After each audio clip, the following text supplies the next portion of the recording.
Hey guys, welcome to our channel. My name is Umesh Senswar. कई बार अपनी डेली लाइफ में हमें इस तरह के सेंटेंसेस बोलने होते हैं, जैसे कि उसने ज़रा सी बात पर हंगामा खड़ा कर दिया, या फिर उसने ज़रा सी बात पर हंगामा मचा दिया। यहाँ पर हंगामा खड़ा मत करो, या फिर यहाँ पर हंगामा मत मचाओ। अगर उसे पता चल जाएगा तो वो हंगामा खड़ा कर देगा। इस तरह के सेंटेंसेस को इंग्लिश में बोलने के लिए कौन से स्ट्रक्चर का यूज़ किया जाता है, आइए देखते हैं। इस तरह के सेंटेंसेस को इंग्लिश में बोलने के लिए जिस स्ट्रक्चर का यूज किया जाता है वो है कॉज अ सीन।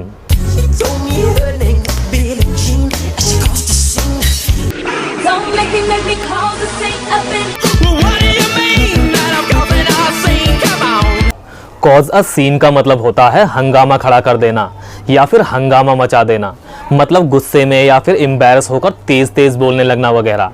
ये बहुत ही इंपॉर्टेंट स्ट्रक्चर्स में से एक है। आइए इसको यूज करने का रूल देखते हैं।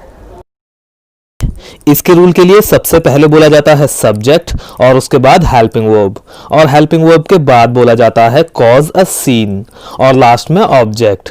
इसमें ये जो कॉज है ये एक वर्ब है जिसकी फॉर्म टेंस के अकॉर्डिंग चेंज हो जाएगी, जैसे कि कॉज्ड, कॉजिंग, कॉजेज एटसेट्रा। यहां पर हंगामा खड़ा मत करो या फिर यहां पर हंगामा मत मचाओ। Don't cause a scene here. अगर उसे पता चल जाएगा तो वो सबके सामने हंगामा खड़ा कर देगा। If he comes to know he will cause a scene in front of all. उसकी गर्लफ्रेंड ने जरा सी बात पर हंगामा खड़ा कर दिया, या फिर उसकी गर्लफ्रेंड ने जरा सी बात पर हंगामा मचा दिया। His girlfriend caused a scene over a such trifles. Over a such trifles का मतलब होता है जरा सी बात पर या फिर इतनी सी बात पर। तुम बार बार हंगामा खड़ा क्यों कर रहे हो? Why are you causing a scene again and again? क्या तुम चाहते हो कि मैं यहाँ हंगामा खड़ा करूं, या फिर क्या तुम चाहते हो कि मैं यहाँ हंगामा मचाऊं? Do you want me to cause a scene here? अब हम जिस स्ट्रक्चर की बात करने जा रहे हैं वो आपकी स्पोकन इंग्लिश को अट्रैक्टिव और इम्प्रेसिव बनाने में बहुत हेल्प करेगा। अगर आप इसका यूज़ स्पोकन इंग्लिश में करते हैं तो सामने वाले को ऐसा लगेगा जैसे कि आपकी इंग्लिश बेसिक वाली नहीं है बल्कि हाई लेवल की है, एडवांस्ड लेवल की है। तो जिस स्ट्रक्चर की हम बात करने जा रहे हैं वो है read the science of body.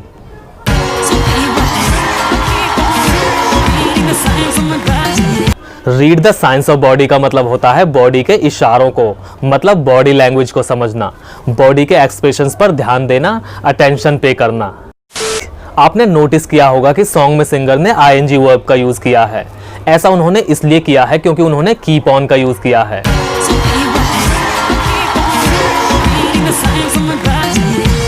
Keep on के साथ आईएनजी वर्ब का यूज होता है, जैसे कि कीप ऑन ट्राइंग, ट्राई करते रहो, कीप ऑन लाफिंग, हंसते रहो। इसको यूज करने का कोई फिक्स रूल नहीं है क्योंकि इसको कई तरह से यूज किया जा सकता है, लेकिन आइए इसके कुछ एग्जांपल्स देखते हैं और इसको और अच्छी तरह से समझते हैं। मेरी बॉडी लैंग्वेज को समझने की कोशिश करो, मतलब मेरे एक्सप्रेशंस को, मेरे इशारों को समझने की कोशिश करो। Try to read the science of my body. क्या तुम मेरी बॉडी लैंग्वेज को नहीं समझ सकते, मतलब क्या तुम मेरे इशारों को, एक्सप्रेशंस को नहीं समझ सकते? Can't you read the science of my body. मेरी बॉडी लैंग्वेज को समझते रहो, मतलब मेरे एक्सप्रेशंस को समझते रहो। Keep on reading the science of my body. मैं उसकी बॉडी लैंग्वेज को समझ रहा था, मतलब मैं उसके एक्सप्रेशंस को, उसके इशारों को समझ रहा था। I was reading the science of his body. मैं तुम्हारी बॉडी लैंग्वेज को नहीं समझ सकता, मतलब मैं तुम्हारे एक्सप्रेशंस को नहीं समझ सकता। I can't read the science of your body. Science of के बाद आप कोई और ऑब्जेक्ट भी यूज कर सकते हैं, जैसे कि मेरे हाथ के इशारों को समझने की कोशिश करो, या फिर मेरे हाथ के एक्सप्रेशंस को समझने की कोशिश करो। Try to read the science of my hands. मैं तुम्हारी आंखों के इशारों को समझ सकता हूँ। I can read the science of your eyes. कई बार अपनी डेली लाइफ में हमें इस तरह के सेंटेंसेस बोलने होते हैं, जैसे कि वो हमेशा लंदन जाने के सपने देखता रहता है, मैं हमेशा तुम्हारे सपने देखता हूँ, क्या तुम मुझसे शादी करने का सपना देख रहे थे? इस तरह के सेंटेंसेस को इंग्लिश में बोलने के लिए जिस स्ट्रक्चर का यूज किया जाता है वो है ड्रीम ऑफ।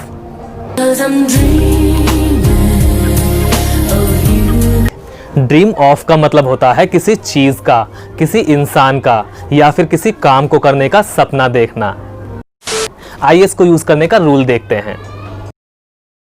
इसका रूल इस प्रकार है, subject plus helping verb plus dream of, और उसके बाद ऑब्जेक्ट या फिर वर्ब प्लस आईएनजी, और लास्ट में अदर वर्ड्स। ड्रीम ऑफ में ये जो ड्रीम है ये वर्ब है जिसकी फॉर्म टेंस के अकॉर्डिंग चेंज हो सकती है, जैसे कि dreams of, dreaming of, dreamed of etcetera. मैं हमेशा तुम्हारे सपने देखता हूं, I always dream of you. वो उससे मिलने का सपना देख रहा है, he is dreaming of meeting her. क्या तुम उससे शादी करने का सपना देख रहे थे, were you dreaming of getting married to her. वो एक बड़ा घर खरीदने का सपना देखा करता था, he used to dream of purchasing a big house. वो हमेशा फ्लुएंट इंग्लिश बोलने का सपना देखती है, she always dreams of speaking fluent English. मैं तुमसे बात करने का सपना नहीं देखता, I don't dream of talking to you. मुझे नहीं लगता कि वो वापस आएगा, मुझे नहीं लगता कि वो सच बोल रहा है, मुझे नहीं लगता कि तुम ठीक हो, मुझे नहीं लगता कि ये आइडिया अच्छा है। इस तरह के सेंटेंसेस को इंग्लिश में बोलने के लिए जिस स्ट्रक्चर का यूज किया जाता है वो है आई डोंट थिंक।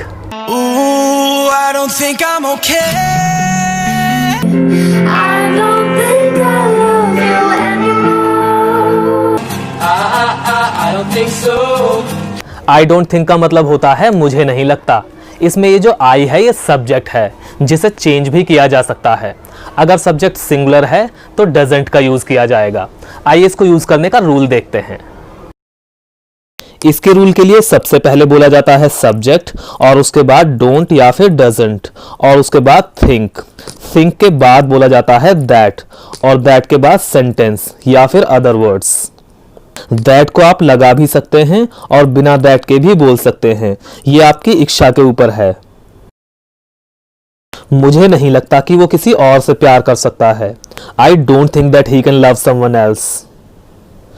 मुझे नहीं लगता कि ये अच्छा आइडिया है, I don't think that it is a good idea. मुझे नहीं लगता कि वो सच बोल रहा है, I don't think that he is telling the truth. मुझे नहीं लगता कि तुम ठीक हो, I don't think that you are okay. उसे नहीं लगता कि हम दोनों भाई हैं, ही doesn't think that we both are. हमें नहीं लगता ये सही है, we don't think it is right. तो गाइज आज की इस वीडियो में बस इतना ही। आई होप कि आपको वीडियो पसंद आया होगा और आपको इन सभी स्ट्रक्चर्स का यूज अच्छे से समझ में आया होगा। अगर आपको कोई डाउट हो तो आप कमेंट करके पूछ सकते हैं। तो मिलते हैं अगली वीडियो में एक नए लेसन के साथ। Till then take care.